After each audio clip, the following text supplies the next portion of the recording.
ഈ വീട്ടിലെ ഇളയ മോനായ എനിക്ക് എന്താ വില? പട്ടി വില. ഈ നാട്ടിൽ എനിക്ക് പുല്ല് വില. ഈ വീട്ടിൽ എനിക്ക് എന്റേതായ സ്ഥാനം വേണം. മൂത്ത മോനായ എനിക്കില്ല, അപ്പോഴാ നിനക്ക്. കാള പോലെ വളർന്നില്ലടാ, വല്ല പണിക്കും പോയിക്കൂടി. ഈ കുടുംബത്തിൽ ആണുങ്ങൾ പണിക്കുക ചരിത്രമില്ല. കാരണവന്മാരുണ്ടാക്കി കീഴ്വഴക്കം ഞാനായിട്ട് തെറ്റിക്കില്ല. പാരമ്പര്യത്തെ ചോദ്യം ചെയ്യാൻ വന്നിരിക്കുന്നു ഏഭ്യൻ. നിന്നെ പോലെ നിർഗുണനായി ജീവിക്കാൻ എനിക്ക് പറ്റില്ല. ആടാ നിർഗുണ അടുത്ത വാക്കുറഞ്ഞു. എന്താ മക്കളെ പ്രശ്നം? താൻ പോടോ കിളവാ. പിള്ളേര് വല്ലാണ്ട് വളർന്നു. നീ എന്താടാ അപ്പനെ വിളിച്ചത്? മാപ്പോറടാ, നിന്റെ അച്ഛന്റെ പ്രായമുള്ള ആളാ. മാപ്പോറടാ. വേണ്ട മക്കളെ, പോട്ട് സാരമില്ല. അവന് വേണ്ടി ഞാൻ മാപ്പ് വയ്ക്കുന്നപ്പ. മക്കളെ ആകാശ്, എന്റെ ഇടുപ്പിന്ന് എടുത്ത പൈസക്ക് 10 വെച്ച് 5 പാക്കും വാങ്ങണേ. ബാക്കി ഇതിൽ 5 കുണുവ. അതിൽ ഇയാൾ ചുണ്ടാൻ പേടിച്ച് അണ്ണാക്കി തേച്ചോ. മക്കളെ അപ്പൂപ്പനാടാ. അപ്പൂപ്പന്റെ ഔലൂസുണ്ടോ? നീ വീട്ടിലുള്ള പണി എടുക്കാറുണ്ടോടാ? നീ എന്താ ചെയ്യുന്നേ? നിന്റെ ജട്ടി വരെ അമ്മയല്ല കഴുതുന്നത്. ഞാനത് ഇടാത്തോണ്ട് എന്റെ അമ്മയ്ക്ക് ലാഭമായില്ലേ? അതാണ്ടാ മാതൃസ്നേഹം.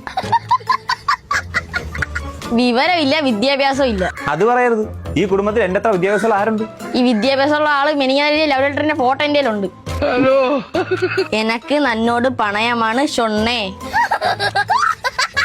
പ്രണയമാണ് പൊന്നെ, നന്നെ കാണുമ്പോൾ മസിൽ മഞ്ഞ് വീഴുന്നു. നിന്നെ കാണുമ്പോൾ മനസ്സിൽ മഞ്ഞ് വീഴും.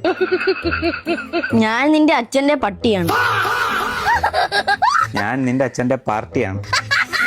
അതുകൊണ്ട് ആച്ചൻ സാമതിക്കും. നനക്ക് എന്നെ ഇഷ്ടമാണോ ഷൊണ്ണേ?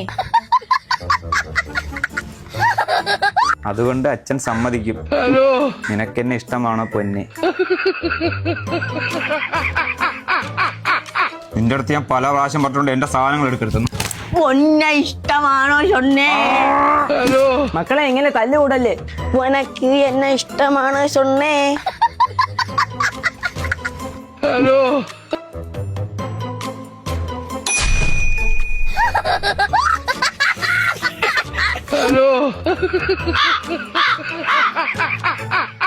ഈ തലതെറിച്ചന്മാരെ അടിയും വഴക്കും കാരണമാണ് ഈ കിളവൻ ചത്തത്.